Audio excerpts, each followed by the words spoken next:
তোমাদের এলাকায় কিছু আছে? খেওয়াঘাট আইসে আমি কতক্ষণ বই রয়েছি, আমার বিমান নামাইছি ওই যাদের খেওয়াঘাটের ওপার, বিমান নামাইছি, বিমানের আবার পাংখা বাজে কেলা গাছের বাইলের লগে বাজে পাংখা একটা ভাঙ্গি গেছে, জানাল ভিতরে দেখতেছি ঝালাই করে। আর বিশেষ কথা হইলে তোমাদের এলাকার এপাড়াইলাম, এপাড়াই একটা ভ্যান গাড়ি পাইনি, একটা সাইকেল পাইনি, আমি কিসে চলে যাই? স্যার এই ফির ভুল হয়ে গেছে, পরের ফির পাঠা মনে কিছু। পরের ফির আমার শালা বসালা।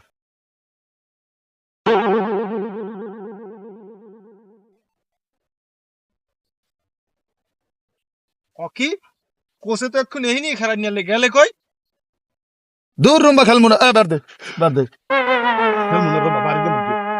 তোকে কোচের কোন তাল ঠিক আছে? স্যার ফোন দিতেছি তাড়াতাড়ি বলান দে, আমি কি এই এক জায়গায় খেলা নেরবি নাইছি নাকি? আমি বুঝলাম না কিছু। না স্যার ঠিক আছে ফোন দিতেছি। শালারা মানি লোকের মান দিতে জানে।